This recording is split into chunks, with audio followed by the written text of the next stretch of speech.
Hey, so I wanted to jump into a topic today that really got me thinking. So, have you ever heard of the color code test? It's an incredibly useful tool for people learning how to get to know themselves better. And basically, it is a four category personality test where you fill out a questionnaire and you find out if you're red, yellow, white, or blue.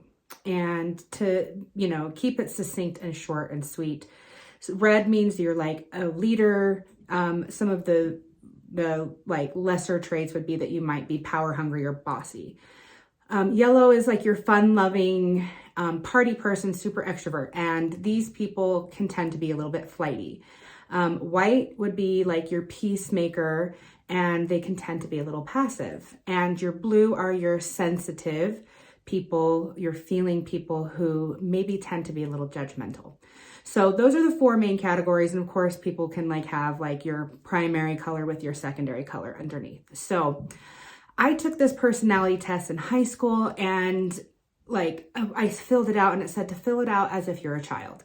Now I did this, and every time I took it, it came up like 97% yellow, with an even number of 2 or 3 white and 2 or 3 blue. So I'm like, oh, everybody in my family is like, that makes sense. Kacey's such an extrovert. Kacey loves to talk. Kacey is somewhat irresponsible and a little bit flighty. And so this was just kind of what my identity became. Now, as I grew older, I realized that maybe it didn't file me completely correctly, and it always kind of baffled me.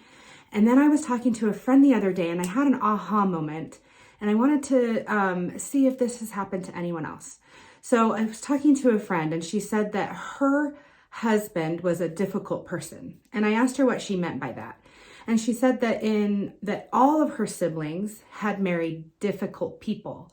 And, as I investigated a little bit, she meant that she said all of her and her siblings were passive, and that if they took the color code test, they would all be white.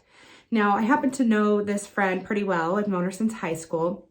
And I said, now, your mom is a pretty red personality type, am I right? She rules with a heavy hand and nothing gets past her.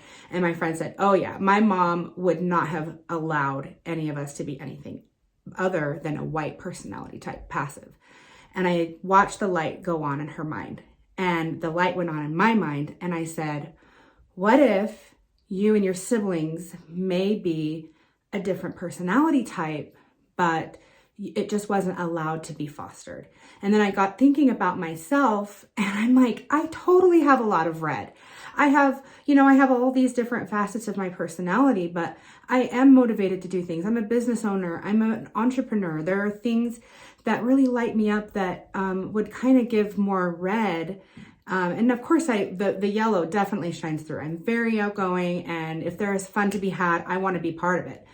But I also have enough red in me to make the fun happen. So there was this other side of me, and I actually talked to my dad about it, and he was like, oh yeah, I was a single dad. There was no way that there was another red personality in the house. That wasn't going to be tolerated. And we can laugh about it now and talk about it because there's been a lot of work on both of our ends. But that same work hasn't really happened for my friend yet. And so I just wanted to offer to you, we take all these personality tests, and this one in particular, like I said, beautiful framework to get to know yourself. However, if you have any kind of traumatized, childhood, your personality type, your innate gifts may not have been able to shine through because of some of your trauma. And that was certainly the case for me, and a case for my friend. And I wonder if that breakthrough hasn't been helpful for her in her marriage. I haven't followed up yet because this is a recent conversation. But I have a feeling that maybe it was an aha for her that, she and her siblings may have attracted a spouse to fill that same kind of role that maybe her mother filled, where it allowed them to feel safe because they all felt safe being in that passive role.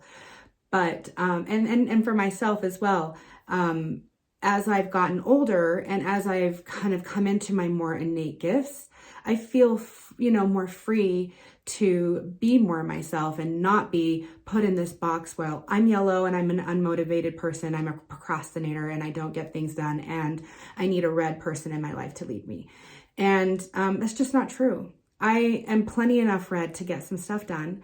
I'm plenty enough white to have compassion, and I'm plenty enough blue to be a feeler. So I just want to be, just a little caution when taking these tests that you don't, preclude yourself from other areas of natural gifts because of your upbringing or because of your trauma. Anyway, this is just a quick, 5-minute video to say hey and, to flesh out this idea of innate gifts versus gifts that you may have been placed on you. Anyway, I hope you have a great day, and I will see you on the next video.